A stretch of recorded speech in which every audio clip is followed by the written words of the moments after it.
안녕하세요. 수화통역사 필기시험 한국어의 이해 8번째 강의를 시작하겠습니다. 저는 여러분과 함께 수화통역사 한국어의 이해를 함께 공부할 안혜지입니다.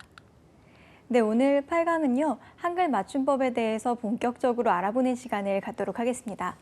저희 지난 시간에 표준 발음법을 마치고 한글 맞춤법의 총칙을 배웠던 것 기억하시나요?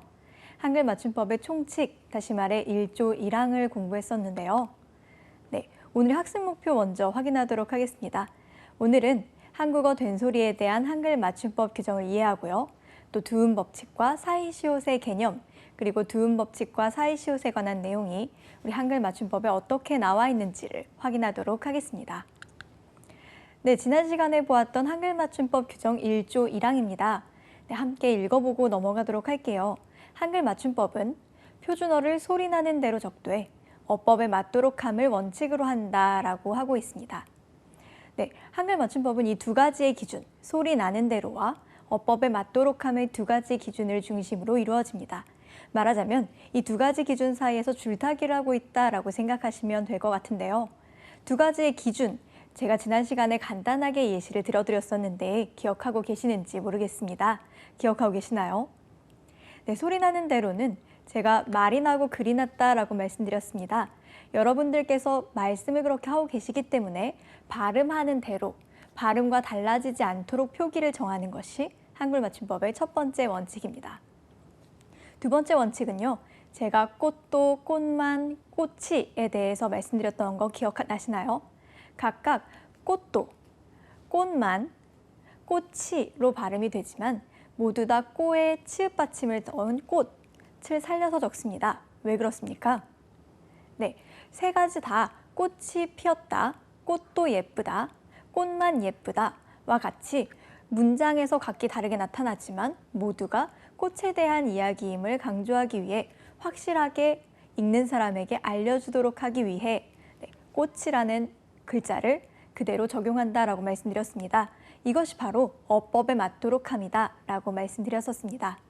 네, 오늘은 이 표준어를 소리나는 대로 적되 어법에 맞도록 함이라는 표준어의 한글 맞춤법의 두 가지 기준을 가지고요. 네, 조금 더 세부적인 조항들에 대해서 알아보도록 하겠습니다. 네, 첫 번째입니다. 네, 보통 제가 실제 오프라인에서 수강생님들과 강의를 할 때에는 이제 1번과 2번 중에 어떤 것이 맞는 맞춤법인지 선택해 봐달라고 말씀을 드리는데요.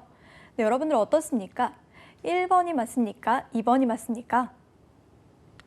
네, 앞에 것이 맞을 것입니다. 두 번째요. 앞에 게 맞나요? 뒤에 것이 맞나요? 네, 앞에 것이 맞다고 다들 고민하지 않고 말씀하셨을 겁니다. 세 번째요. 앞에 것이 맞습니까? 뒤에 것이 맞습니까? 네, 앞에 것이 맞습니다. 왜 한글 맞춤법 어려운 문제들을 제쳐두고 이렇게 당연한 걸 물어보나 하고 생각하시는 분들이 계실 거예요. 자, 여쭤보겠습니다. 왜 산뜻하다, 훨씬, 잔뜩 앞에 것으로 씁니까? 당연하죠. 여러분들이 말씀을 하실 때 산뜻하다라고 말씀하시고 훨씬 좋다라고 말씀하시고 밥을 잔뜩 먹었다라고 발음하시기 때문입니다. 여기 이 강의를 보고 계시는 분 중에 어떤 분도 날씨가 너무 산뜻하다 혹은 훨씬 좋다라고 말씀하시는 분들은 안 계실 것입니다. 네, 중요한 부분입니다.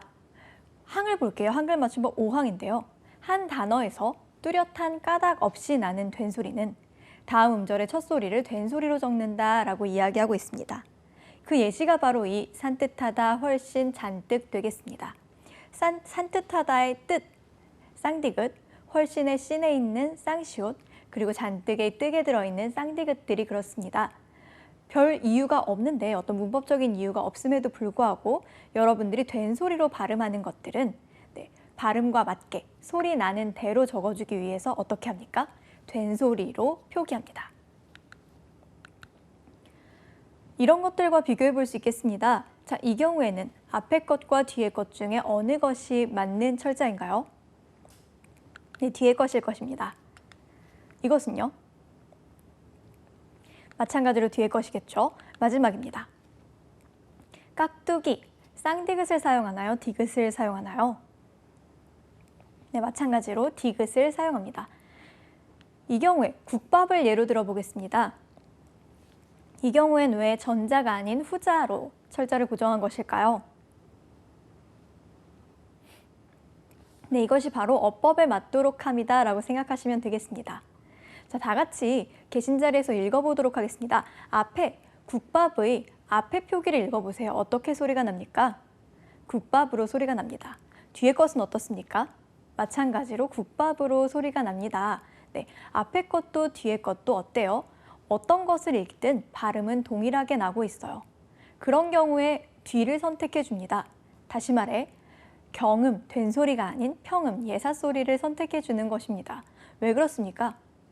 자, 여러분 국밥이 뭐예요?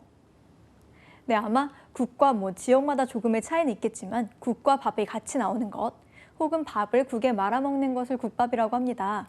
그 국밥을 전자처럼 국밥이라고 적는다면 국과 밥이라는 의미가 조금은 희석되고 말 것입니다. 그래서 소리도 동일하게 나고요. 국과 밥의 결합임을 알려주기 위해서 굳이 전자로 적지 않고 후자로 국밥으로 적어주는 것입니다. 몹시와 깍두기의 경우에도 마찬가지입니다. 몹시와 깍두기 역시 전자의 것, 몹시와 후자의 것을 비교해 보시면 발음은 크게 차이가 나지 않음을 알 수 있습니다. 이런 경우 왜 이렇게 발음이 차이가 나지 않는 것일까요? 힌트를 드릴게요. 앞에 글자의 받침에 주목해 주시기 바랍니다. 국밥에서 앞 글자의 받침은 기역이고요. 깍두기에서도 앞 글자의 받침이 기역입니다. 몹시에서 앞 글자의 받침은 비읍이죠. 어떻습니까? 세 가지 다 그, 드, 브. 저희 음운을 공부할 때 배웠던 파열음입니다. 파열음의 경우 제가 음절의 끝소리 규칙에서도 말씀을 드렸는데요.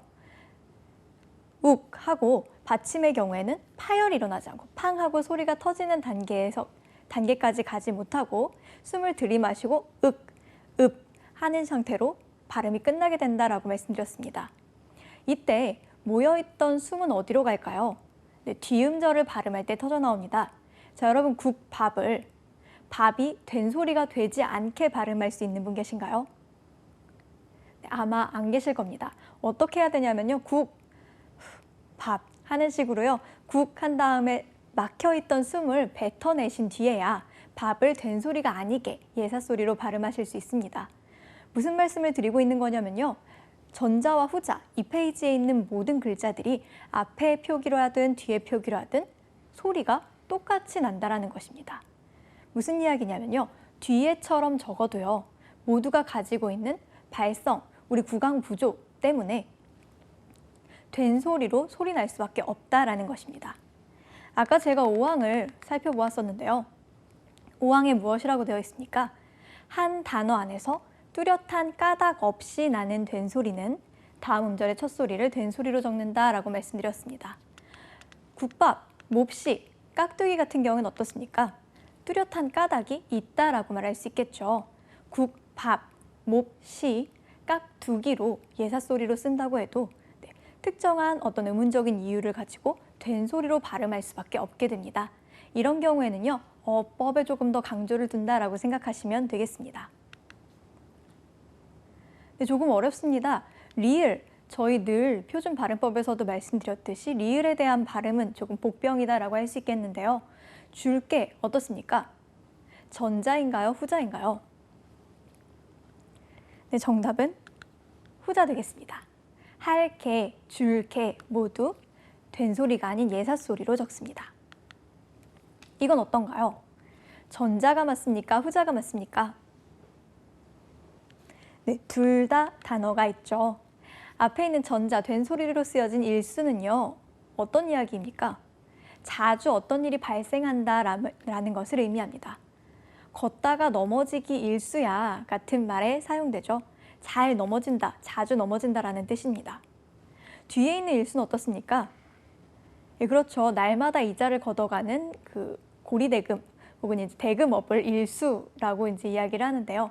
자, 어떻습니까? 리을에 대해서는 어떤 말씀 드리고 싶으냐면요. 앞말의 받침이 리을인 경우에 된 소리는 그때그때 조금 다릅니다. 여러분들이 된소리로 발음하는 습관이 돼 있으세요. 그렇기 때문에 이때의 맞춤법은 조금 하나하나 유의를 해서 지켜보셔야 되겠습니다. 그 다음입니다. 똑딱똑딱입니다. 전자가 맞을까요? 후자가 맞을까요? 네, 이렇게 질문을 드리면 수강생분들이 두 부류로 나뉘어요. 전자를 선택하시는 분들 어떤 분들인가요? 본인의 직관, 뚝심을 믿으시는 분들입니다. 후자를 선택하시는 분들 어떤 분들이에요? 제 수업을 잘 들으시는 순종적인 수강생분들이라고 할 수 있겠습니다. 당황하시게 되겠죠. 제가 아까 앞서 뭐라고 말씀드렸습니까? 깍두기처럼 두로 쓰든 쌍디귿 뚜로 쓰든 발음이 동일하게 나는 경우에는 굳이 된소리 뚜로 적어주지 않는다라고 말씀드린 바 있습니다. 그걸 적용하자면 똑딱똑딱으로 쓰든 똑딱똑딱으로 쓰든 사실 빠르게 읽으면 발음은 동일하게 나기 때문에 후자로 적는 게 맞을 것처럼 보입니다. 그러나 정답은 전자가 되겠습니다. 똑딱똑딱 모두 된소리로 적어줍니다. 하나 더 볼까요? 짭짤한입니다. 음식이 짭짤하다, 조금 짠 듯한 느낌이 있다 라고 말할 때 쓰는 그 짭짤한인데요. 이 경우에는 어떻습니까? 이 경우에도 제가 몹시를 설명드리면서 했던 말과 적용해 본다면 짭짤한, 짭잘한 둘 다 비슷한 소리가 나기 때문에 굳이 짭짤한으로 된소리로 적지 않아도 될 것 같습니다. 그러나 아쉽게도 이 경우에도 정답은 전자, 짭짤한 되겠습니다. 왜 이렇게 되는 것일까요? 네, 일종의 예외로 봐주시면 좋을 것 같습니다. 똑딱똑딱과 짭짤한 이 두 단어의 공통점이 있는데요. 뭔지 아시겠나요? 두 단어 다 똑딱똑딱은 시간이 가는, 시계가 초침이 움직일 때 내는 소리를, 짭짤한은 어떤 감각, 맛의 감각을 표현해주고 있습니다. 이처럼 상태나 모양이나 느낌 혹은 소리를 나타내는 상징어들의 경우에는요. 특히 그 중에서도 반복, 어떤 유사한 말의 반복으로 이루어진 상징어의 경우에는요. 사실 어떻습니까, 여러분? 똑딱똑딱이라고 쓰는 것보다 모두 다 쌍디귿으로, 모두 다 경음으로 써주는 똑딱똑딱의 경우가 조금 더 말맛이 살아나지 않습니까? 네, 그 소리가 조금 더 들리는 것 같잖아요. 이처럼 상징어, 어떠한 감각을 나타내는 말, 그 중에서도 반복을 통해 의미를, 느낌을 강화하는 이러한 상징어의 경우에는 어떻습니까? 네, 된소리가 날 경우 된소리로 통일해서 써주는 예외가 있다라고 생각하시면 되겠습니다. 네, 이렇게 하면 저희가 한국어의 된소리 대기를 한국어 맞춤법 제5항을 통해 잠시 알아보았습니다. 네, 많이 어려운 부분은 아니었어요. 간단하게 정리해 보겠습니다. 된소리 어떻습니까? 잔뜩, 훨씬처럼요. 혹은 산뜻하다처럼 굳이 된소리가 날 이유가 없는데 된소리로 나는 것들은 그 소리를 적용해서 표기도 된소리로 해줍니다. 한글 맞춤법의 두 가지 기준 중 하나인 소리 나는 대로 적는다에 따른 것이라고 할 수 있겠습니다. 그러나 국밥, 몹시처럼 어떻습니까? 파열음 뒤에서 나는 된소리여서 굳이 예사소리로 발음될 수가 없을 경우에, 그러니까 우리의 구강 구조에 의해서 어쩔 수 없이 늘 된소리가 나야 되는 경우에는 굳이 된소리로 적지 않습니다. 그죠? 그래서 국, 밥, 몹, 시, 깍, 두기로 적습니다. 예외 있었습니다. 어떤 경우에 예외가 있었습니까? 네, 이렇게 똑딱똑딱이나 짭짤한처럼 반복을 통해서 특정한 의미를 강화하는, 그런데 그 의미가 어떤 소리라든지 느낌이라든지 감각을 나타내는 그러한 상징어의 경우에는 말맛을 좀 더 살리기 위해 굳이 된소리, 예사소리, 된소리, 예사소리로 번갈아 적지 않고요. 된소리로 몰아서 적어준다라고 생각하면 되겠습니다. 네, 이제 문제 풀어보도록 하겠습니다. 조금 글밥이 많은 문제죠. 함께 보겠습니다. 기역과 니은의 예로 적절하지 않은 것입니다. 제1항 읽어볼게요. 한글 맞춤법은 저희가 본 1조 1항이죠. 표준어를 소리대로 적되 어법에 맞도록 함을 원칙으로 한다라고 이야기하고 있습니다. 그래서 각각 소리대로 적대와 어법에 맞도록 함의 예시가 잘 들어맞는지 확인해 주시면 되겠습니다. 1번, 기역의 예시로 살고기로 적지 않고 살코기로 적는다 라는 말 나와 있고요. 2번, 기역의 예시로 론의라고 적지 않고 논의라고 적는다 라고 되어 있습니다. 3번 니은의 예시 국밥으로 적지 않고 국밥으로 적는다. 4번 급히로 적지 않고 급히로 적는다 가 니은의 예시다 라고 되어 있고요. 5번 달다리로 적지 않고 다다리로 적는 것이 니은의 예시다 라고 이야기하고 있습니다. 1, 2, 3, 4, 5 중에 무엇이 답일까요? 확인해 보시고 먼저 풀어보시고요. 그 다음에 제가 함께 답을 알려드리도록 하겠습니다.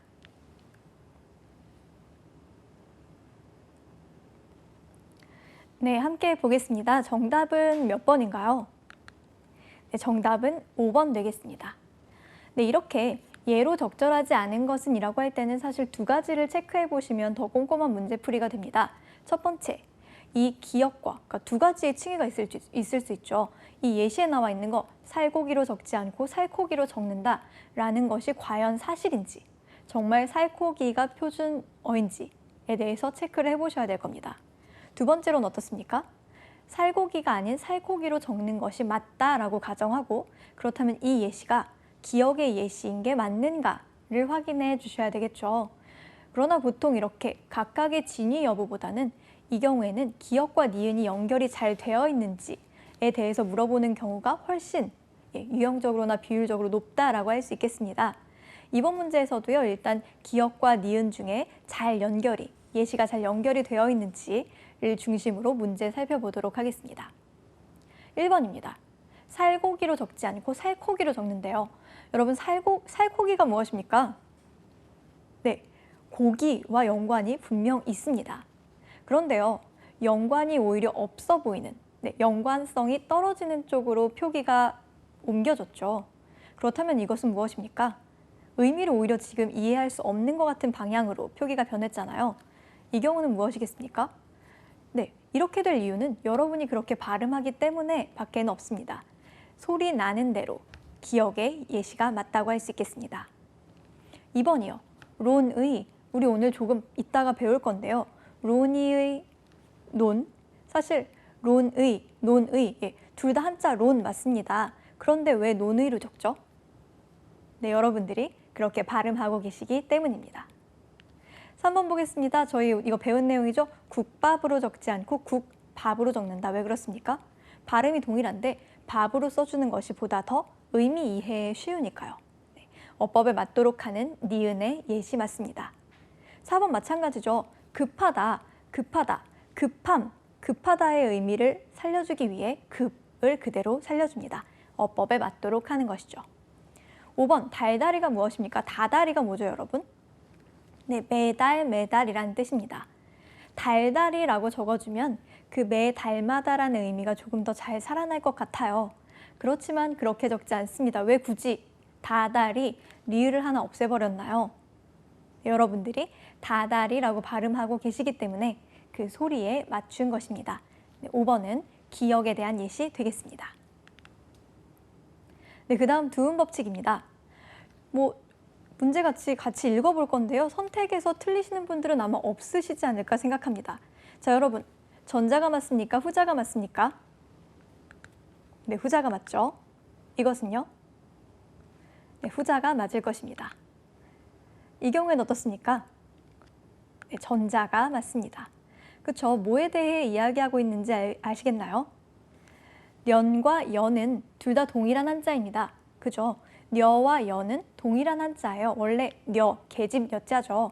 그런데 어떻습니까? 여성이라고 할 때는 우리가 여성이라고 말하지 않고 여성이라고 하는 반면 남녀의 경우에는 남여라고 말하지 않고 남녀가 됩니다. 여러분들 다 이미 자동적으로 그렇게 말씀하고 계세요. 왜 그렇게 되나요?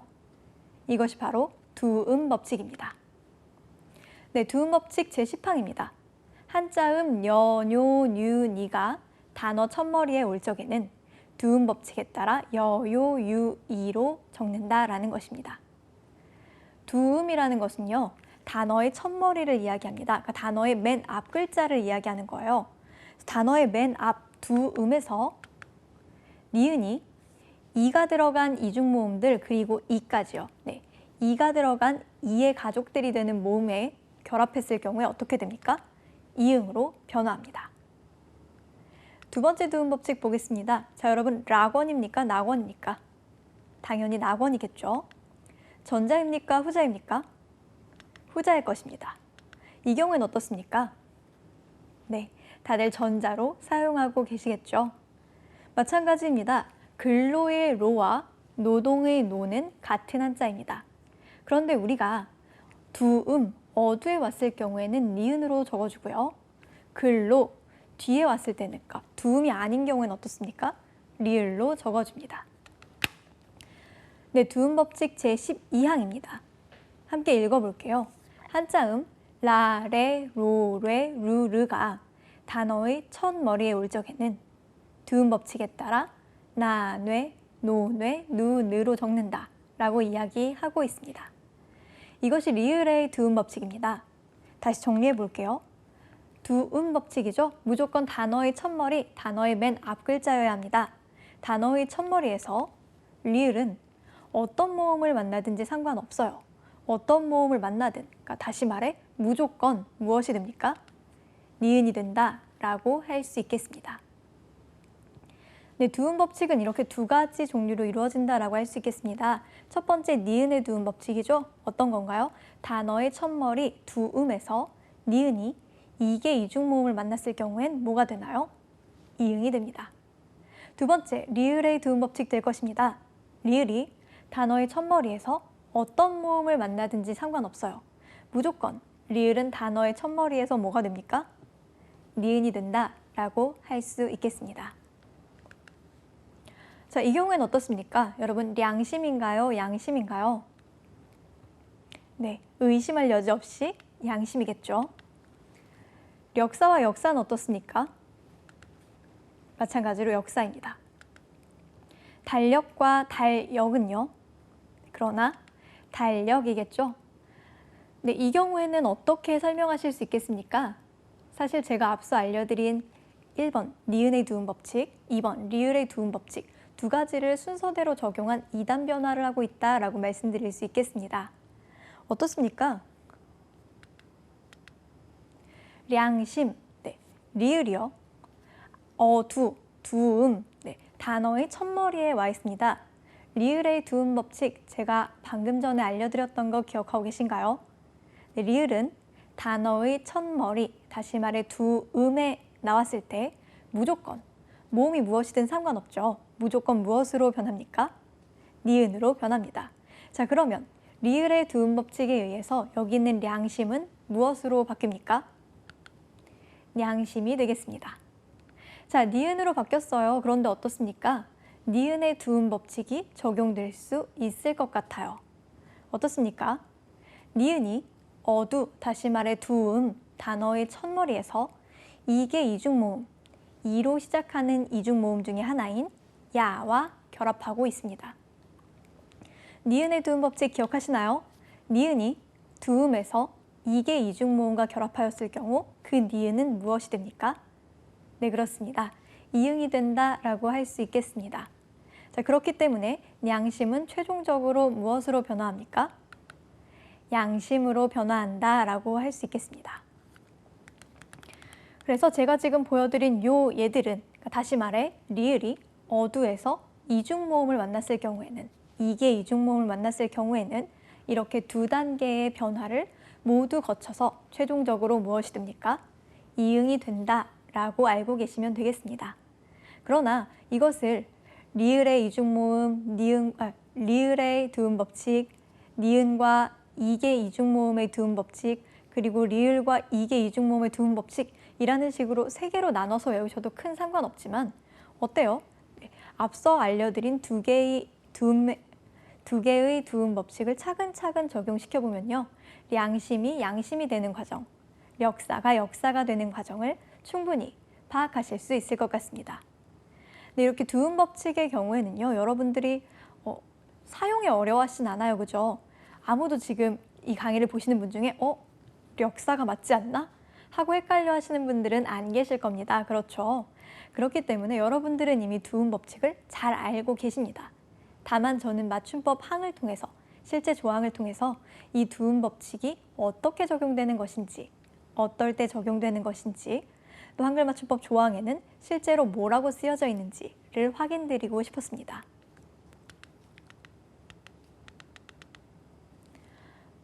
이 경우에는 어떻습니까? 라면인가요? 라면인가요? 라면입니다. 리본과 이본 중에는 어떤 게 맞죠? 전자가 맞습니다. 마지막이요. 라디오와 라디오 중에 여러분들이 들으시는 것은 무엇입니까? 네, 라디오가 되겠죠. 자, 어떻습니까? 두음 법칙을 보란 듯이 지키지 않고 있습니다. 왜 그럴까요? 네, 외래어가 되겠죠.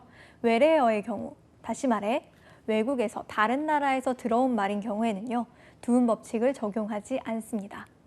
뉴스 같은 경우도 마찬가지죠. 원래 뉴스, 그쵸? 니은에 이게 이중모음인 유가 결합한 것이기 때문에 우리말의 한국어의 두음 법칙을 따르자면 유스가 되어야 하겠죠. 그렇지만 어떻습니까? 네, 외래어이기 때문에 두음 법칙이 적용된 형태를 쓰지 않고 뉴스, 들어온 그대로 사용합니다. 이 경우는 어떻습니까, 여러분? 지상낙원인가요? 지상낙원인가요? 네, 지상낙원, 후자가 되겠죠. 상대방을 역으로 이용하다라고 할 때 역이용, 역이용인가요? 역리용인가요? 역시 후자입니다. 왜요? 지상낙원의 낙, 역이용의 이, 둘 다 단어의 첫 글자, 다시 말해 두음이 아닌데요. 왜 그럼에도 두음 법칙이 적용되고 있습니까? 네, 그렇습니다. 지상낙원이 뭐예요, 여러분? 지상에 펼쳐진 낙원과 같다라는 뜻입니다. 약간 비유적인 의미로 많이 사용되죠. 어떻습니까? 지상에 있는 낙원이라는 뜻이에요. 낙원, 원래 있던 낙원, 낙원이라는 단어가 지상과 합쳐져서 지상낙원이라는 단어를 만든 것입니다. 낙원, 원래 있던 단어에서 낙은 어때요? 네, 두음에 위치하고 있습니다. 무슨 이야기인지 아시겠나요? 낙원이라는 단어가 지상낙원보다 먼저 있었기 때문에, 다시 말해 동서남북처럼 이 지상낙원 각각의 단어들이 각자 1대1대 1대1로 결합한 것이 아니라 낙원이 먼저 결합하고 거기에 지상이 결합되게 된 것이기 때문에 낙원에서는 낙자가 두음이잖아요. 그렇기 때문에 두음 법칙이 적용됩니다. 역이용 마찬가지입니다. 뭐예요? 제가 말씀드렸죠. 이용은 이용인데 거꾸로 이용하는 것입니다. 이용은 이용이죠. 이용이라는 단어가 먼저 있고 이용에 역이 붙은 것이다. 접두사 역이 붙은 것이다 라고 이해를 합니다. 그렇기 때문에 역이용, 이 전체 단어에서는 이가 두음이 비록 아니지만요. 원래 먼저 결합된 단어 이용에서는 두음이다. 단어의 첫머리에 위치한다 라고 보는 것입니다. 때문에 역이용의 경우에도 두음 법칙이 적용된 형태를 사용합니다. 이 경우에는 어떻습니까? 설립연도, 설립연도. 어떤 것이 정답입니까? 네, 연도라는 단어의 첫머리, 지금 설립과 연도를 띄어쓰고 있죠. 연도라는 단어의 첫머리에 연자, 다시 말해 해 연자가 들어있습니다. 네, 연도라는 단어의 첫머리이기 때문에 이때의 해 연자는 어떻게 하나요? 두음 법칙이 적용된 연, 전자의 것을 맞는 것으로 사용합니다. 이 경우에는 어떻습니까? 네, 이 경우에는 후자, 연도가 답입니다. 자, 여러분, 그 몇 년, 몇 년 전에 라고 말할 때는 연을 그대로 사용하시잖아요. 그리고 또 이런 말들, 고향 땅이 여기서 몇 리나 되냐 라고 할 때도 그냥 리, 두음 법칙이 적용되지 않은 형태를 사용합니다. 이 친구들, 이때의 년과 리는 어떤 단어들이냐면요. 바로 의존명사, 의존명사라는 공통점을 가지고 있습니다. 의존명사에 대해서 제가 품사에 대해 이야기하면서 간단하게 설명드렸었는데 기억하시나요? 네, 의존명사는 명사는 명사인데 홀로 쓸 수 없는 것을 의존명사다라고 말씀드렸습니다. 대표적인 것으로는 것이 있었죠. 것 좋아해 라고 말하지 않고요. 반드시 어떠한 수식어니 함께 옵니다. 귀여운 것 좋아해, 맛있는 것 좋아해, 혹은 그것 좋아해처럼요. 리나 년도 마찬가지입니다. 몇 년, 2000년, 3년, 전년 이런 식으로 년 앞에는 사실상 반드시 무언가가 오기 때문에 년은 사실상 두음으로 단어의 첫머리로 쓰이지는 않게 되는 것입니다. 단위를 나타내는 리도 마찬가지예요. 3리를 가다, 몇 리나 갈 것이냐, 5리밖에 되지 않는다 같은 말에서 보듯이 리는 어때요? 반드시 앞에 무언가 어떤 숫자나 관형어가 오아야 합니다. 이렇기 때문에 이때의 리도 사실상 실제로는 두음이 아니다 라고 생각을 해서요. 두음 법칙을 적용하지 않는 것입니다. 그럴 리가 없다. 네가 나한테 그렇게 했을 리가 없다. 같은 경우의 리도 마찬가지입니다. 반드시 앞에 먹었을 리가 없다. 그렇게 할 리가 없다. 공부를 못할 리가 없다. 라는 식으로 어떻습니까? 관형어나 관형 부절이 붙습니다. 다시 말해 리는 사실은 두음으로 단어의 첫머리로 쓰일 일이 없다라는 것이 되겠죠. 그래서 단어로 사전에 등재될 때에는 리, 년이라고 하나씩 등재가 되지만요. 그럼에도 불구하고 실제 우리의 발화상, 실제로 우리가 문장을 만들거나 대화를 할 때에는 리나 년 모두 두음으로 사용되지 않기 때문에 두음 법칙이 적용되지 않습니다. 때문에 연도는 조금 조심하셔야 되겠죠. 단어로 쓰이는 연도와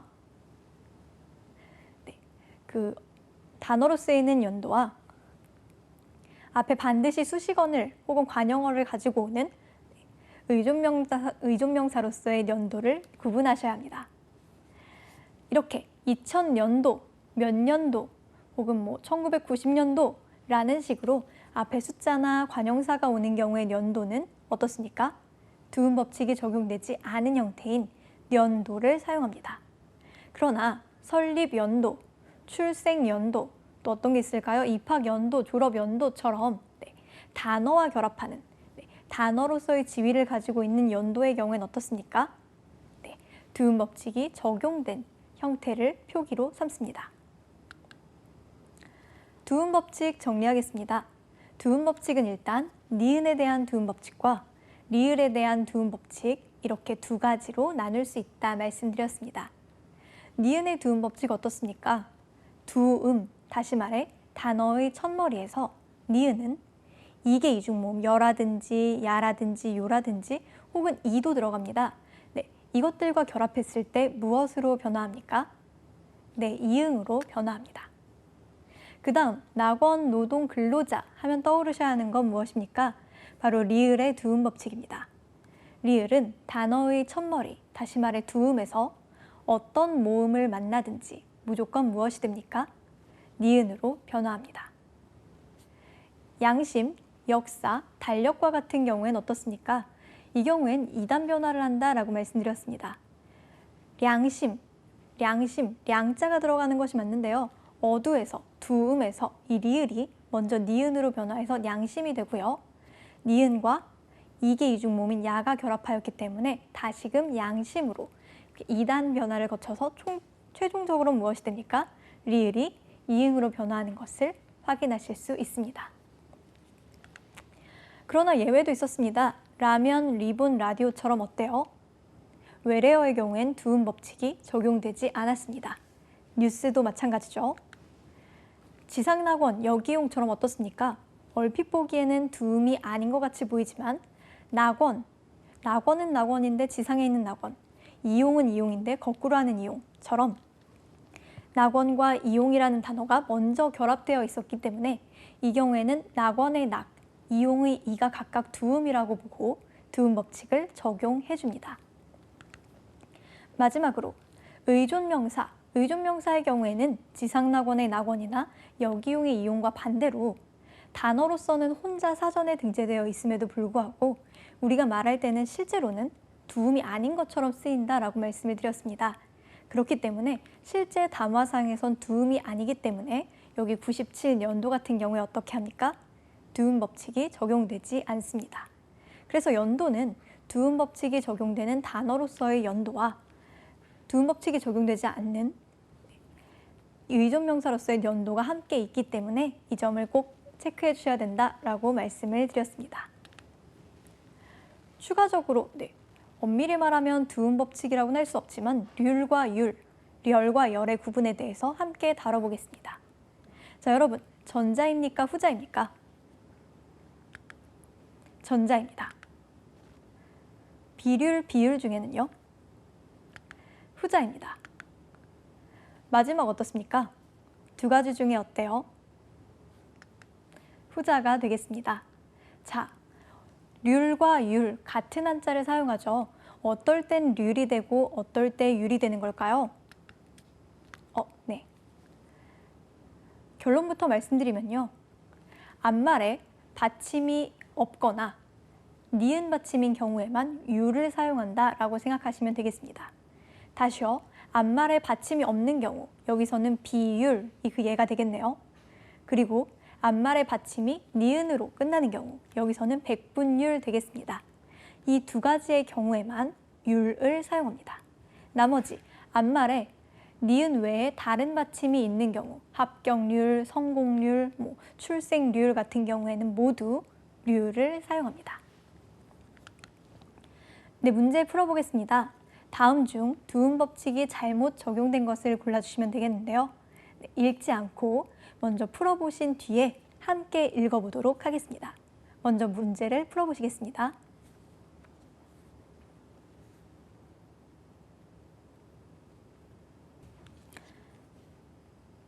네, 보겠습니다. 정답은 무엇인가요? 네, 정답은 1번 되겠습니다. 어떻습니까? 냉각, 앞의 단어는 냉각, 두음 법칙이 적용된 니은으로 사용하는 것이 맞는데요. 뒤의 단어의 경우 어떻습니까? 네, 급랭에서 랭은 두음, 단어의 첫머리가 아니죠. 그래서 이 경우에는 급랭, 두음 법칙이 적용되지 않은 리을을 사용해 주어야 합니다. 나머지는 여러분들 크게 어려움 없으실 것 같고요. 다만 이번에 실락원은 한 번 더 체크하겠습니다. 실락원, 네, 낙원은 낙원인데 잃어버린 낙원이라는 뜻이죠. 그래서 여기용과 마찬가지로 이용은 이용인데 거꾸로 이용하는 여기용처럼 낙원은 낙원인데, 그러니까 낙원이라는 단어에서 낙이 이미 두음으로 사용되었기 때문에 실낙원이 아닌 두음 법칙이 적용된 낙원의 형태를 사용합니다. 다만 이전에 이 책이 이제 처음 수입되어서 올 때 실낙원으로 나왔었다고 들었어요. 때문에 다소 헷갈리시는 분들이 계실 것 같아서 짚고 넘어가 보았습니다. 네. 여기도 나와 있죠. 12항의 부속으로 들어가 있습니다. 모음이나 니은 받침 뒤에 이어지는 렬과 률은 무엇으로 적습니까? 네, 이 두 가지의 경우에만 열과 율로 적습니다. 예시들 한번 쓱 읽어주시면 좋을 것 같아요. 나열, 분열, 선율, 실패율, 백분율.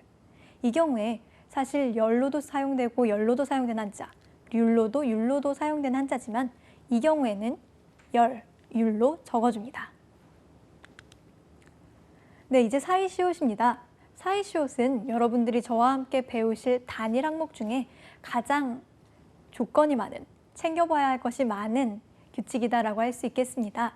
자, 한번 확인해 볼게요. 자, 전자인가요? 후자인가요? 네, 후자입니다. 그 다음요. 전자인가요? 후자인가요? 역시 후자입니다. 마지막이요. 전자인가요? 후자인가요? 역시 후자입니다. 네, 사이시옷 이번에는 바다와 가 사이, 장미와 빛 사이, 위와 도리 사이에 들어가는, 그야말로 사이에 들어가 있는 시옷. 그래서 이름이 사이시옷인데요. 이 사이시옷에 대해서 알아보도록 하겠습니다. 자, 보겠습니다. 어떤 경우에 사이시옷이 들어간다라고 할 수 있을 것 같으세요? 첫 번째, 두음 법칙이 두음에서 일어나는 법칙인 것처럼 사이시옷도 당연히 사이에서 일어나는 법칙이어야 되겠죠. 바다와 가, 장미와 빛, 위와 도리. 다시 말해 형태소의 사이. 다시 말해서 바와 다가 사이에 사이시옷이 들어가진 않아요. 그렇죠? 위도와 리 사이에, 세 번째 단어의 경우에 위도와 리 사이에 사이시옷이 들어가진 않습니다.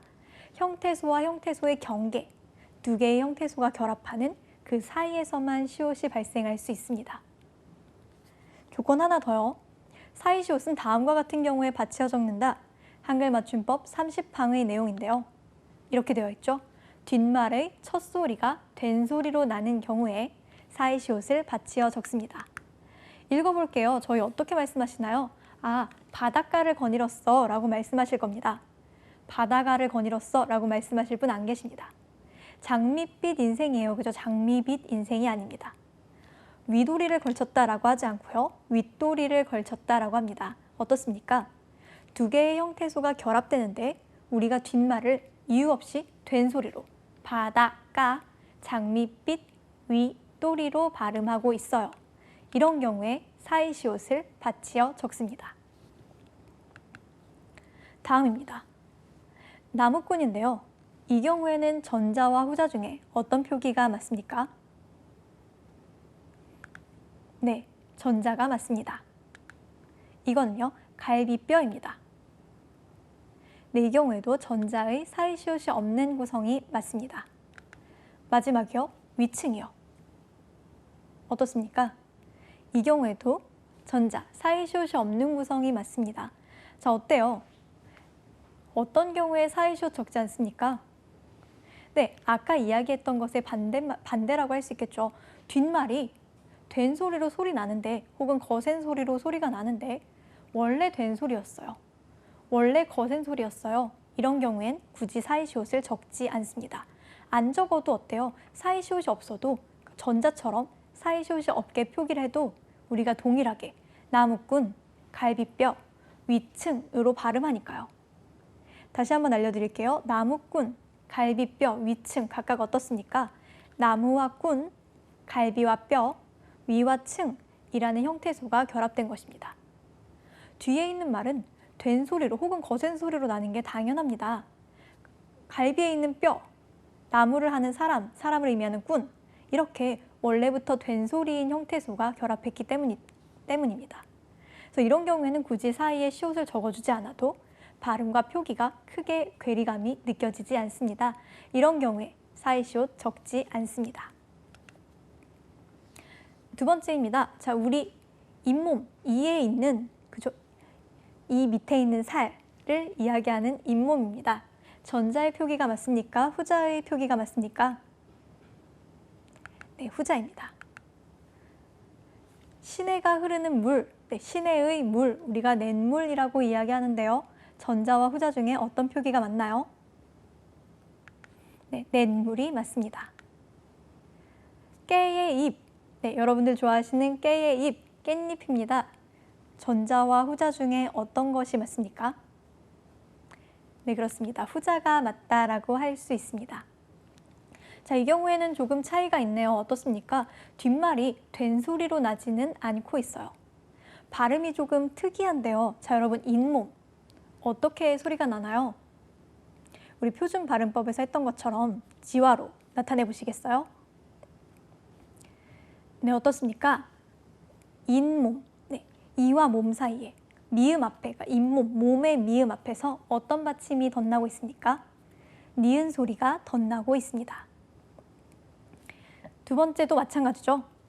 물의 미음 앞에서 어떤 소리가 덧나고 있습니까? 니은이 덧나고 있습니다. 마지막은 조금 특이한데요. 여러분들 깻잎의 발음 지화로 한번 표기해 보시겠어요? 어떻게 발음하십니까? 깻잎이라고 발음하시죠. 깻잎. 네, 어떻습니까? 니은이 두 번 덧나고 있어요. 그대로 적용해 주시면 됩니다. 사이시옷을 적어야 하는 두 번째 경우입니다. 뒷말의 첫 소리 니은이나 미음 앞에서 니은 소리가 덧나는 것. 이렇게 얘기하면 헷갈리죠. 빨리 예시를 생각해 주셔야 됩니다. 잇몸과 냇물 같은 경우입니다. 내와 물, 이와 몸이 결합하였는데요. 몸과 물 앞에서 어떤 소리가 납니까? 니은이 덧납니다. 그 다음이요. 뒷말의 첫 소리 모음 앞에서 니은 소리가 덧나는 것. 이것도 깻잎을 생각해 주시면 되겠습니다. 깨와 잎이 붙었는데요. 뒷말의 첫 소리 모음, 네, 잎은 어때요? 모음으로 시작하는 단어죠. 이 잎 앞에서 니은이 한 개도 아니고 두 개 덧납니다. 깻잎이 되잖아요. 네, 이렇게 두 가지의 경우에 어떻습니까? 사이시옷을 적어줍니다. 네, 저희가 지금까지 사이시옷을 적는 세 가지 경우 확인해 보았습니다. 첫 번째로 뒷말의 첫 소리가 된 소리로 날 경우 어떤 예시가 있었죠? 바닷가 같은 것이 있었습니다. 두 번째, 뒷말의 첫 소리 니은 미음 앞에서 니은 소리가 덧나는 것, 잇몸 있었죠. 마지막, 뒷말의 첫 소리 모음 앞에서 니은 소리가 덧나는 것, 깻잎 있었습니다. 이런 경우에 두 개가 결합하는 두 개의 형태소 사이에 사이시옷을 적어주시면 되는데요. 여기까지 이해가 잘 되셨나요? 아쉽게도 사이시옷에 대한 규칙은 이게 다가 아닙니다. 여기 조건이 붙어요. 순우리말로 된 합성어로서 앞말이 모음으로 끝난 경우, 순우리말과 한자어로 된 합성어로서 앞말이 모음으로 끝난 경우, 이 두 경우에만 저희가 지금까지 공부한 아래의 세 가지 조건이 사이시옷에 적용됩니다. 제가 아주 예전에 한국어의 어휘적 특징에 대해 말씀드리면서 한국어에는 세 가지 종류의 어휘가 있다라고 말씀드린 바 있습니다. 기억하시나요? 네, 순우리말이 있었고요. 한자어가 있었고요. 외래어가 있었습니다. 이 세 가지를 가지고 여러 조합을 만들어 볼 수 있을 텐데요.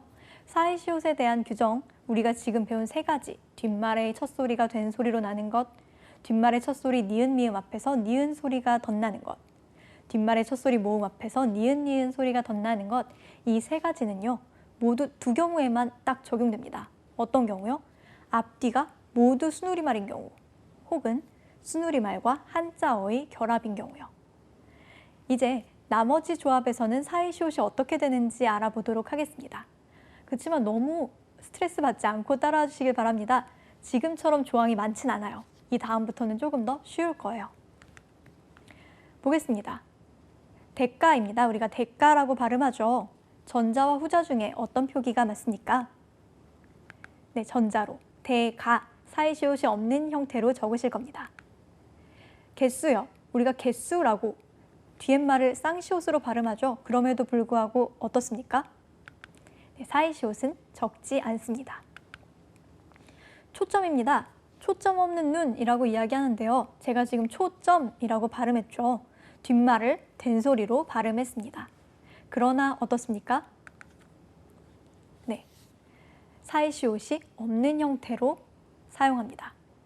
자, 어떻습니까? 대가, 개수, 초점 이 세 개의 단어 모두 한자어와 한자어의 결합입니다. 자, 여러분들이 만들어 보실 수 있을 것 같은데요. 두 개의 형태소가 모두 한자어인 경우 사이시옷의 규칙 어떻습니까? 네, 두 음절로 된 다음 한자어 몇 개에만 사이시옷 적습니다. 다시 말해서요. 그러니까 30항에서는 아예 한자어에는 두 음절로 된 한자어 중에서는 몇 개만 사이시옷을 적는다라고 이야기하고 있어요. 다시 말씀드리자면 한자어와 한자어의 결합인 경우에는 사이시옷을 웬만하면 적지 않습니다. 다음에 6가지의 경우에만 사이시옷을 적도록 약속이 되어 있어요. 네, 딱 예외가 6가지 있으니까요. 이 6가지는 반드시 입에 붙이시는 것이 좋겠습니다. 한번 차례대로 읽어볼게요. 숫자, 횟수, 새빵, 곶간, 찻잔, 퇴간입니다. 네, 이것만은 집에서 연습하지 않으셔도 오늘 외워가실 수 있도록 한 번 더 연습해 보겠습니다. 숫자, 횟수, 새빵, 곶간, 찻간, 퇴간 되겠습니다. 자, 다시 어떻다고요? 둘 다 한자어, 앞뒤가 모두 한자어인 경우에는 두 개의 형태소 사이에서 뒷말이 어떻게 발음되든 간에 무조건 사이시옷 적지 않습니다. 예외인 단어 6개 있었어요. 어떤 거예요? 숫자, 횟수, 새빵, 곶간, 찻간, 퇴간 되겠습니다. 다음입니다. 피자를 파는 집을 우리가 피자집이라고 하죠. 치킨을 파는 집을 치킨집이라고 하는 것처럼요. 제가 지금 치킨집, 피자집이라고 발음했는데요. 이처럼 뒷말인 집이 된소리 집으로 발음이 되지만 그럼에도 불구하고 피자집의 표기 어떻습니까? 전자인가요? 후자인가요? 네, 아무도 피자집이라고 사용하지 않으실 겁니다. 피자집, 사이시옷을 적지 않습니다. 네, 연예 뉴스에 수없이 나오는 핑크빛입니다. 자, 핑크빛, 뒷말이 빛하고 쌍비읍으로 발음이 되지만요. 어떻게 적습니까? 네, 이거는 심지어 이 크의 사이시옷이 들어가 있는 구성은요. 폰트가 심지어 깨지더라고요. 보시기에도 굉장히 어색하죠? 어떻습니까?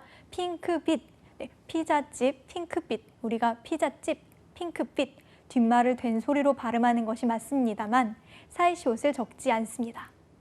자, 어떻습니까? 이 경우엔 어때요? 두 개의 형태소 중에 하나라도 외래어인 경우에, 다시요. 두 개의 형태소 중에 하나라도 외래어인 경우엔 사이시옷 무조건 적지 않습니다.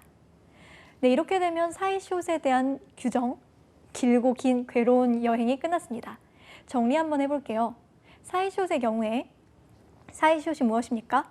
두 개의 형태소 사이에 들어가는 시옷을 사이시옷이라고 합니다. 두 개의 형태소가 모두 순우리말이거나 혹은 둘 중에 하나만 순우리말, 하나는 한자어인 경우 어떻습니까? 세 가지의 조건에 따라 사이시옷이 들어갑니다. 바닷가처럼 뒤에 오는 형태소가 된소리로 발음되는 경우. 두 번째, 잇몸이나 냇물처럼 뒤에 오는 형태소의 미음 앞에서 니은 받침이 덧나는 경우. 마지막으로 깻잎처럼 뒤에 오는 단어의 모음 앞에서 니은, 니은 두 개가 덧나는 경우에 사이시옷이 들어갑니다. 한자어의 경우에 어떻습니까? 두 개의 형태소가 모두 한자어인 경우예요. 그 경우에는 어떻게 발음되든 사이시옷 사용하지 않습니다. 다만 6개의 예외가 있었죠? 뭐였는지 말씀해 보시겠어요?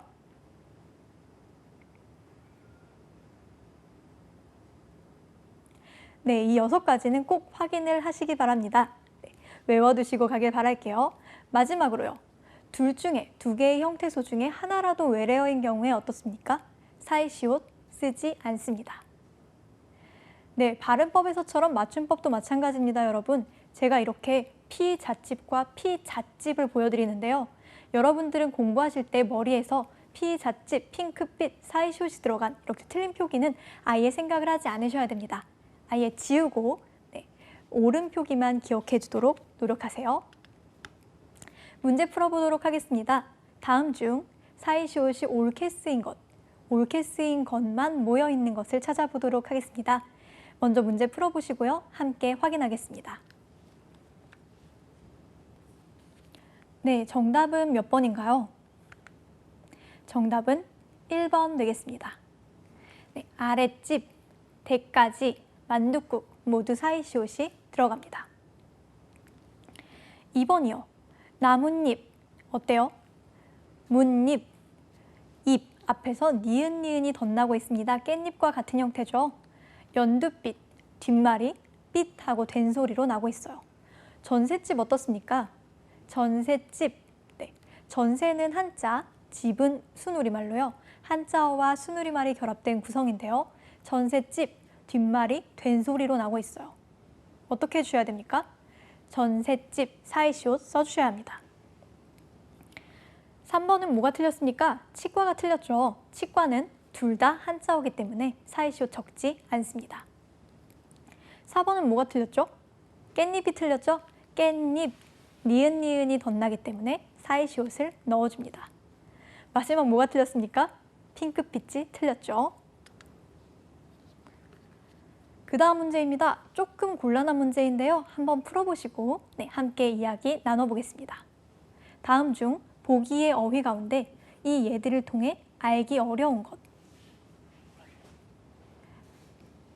다시 설명드릴게요. 1, 2, 3, 4번 중에 보기에 있는 예시로 설명이 안 되는 예시가 없는 보기를 골라주시면 되겠습니다.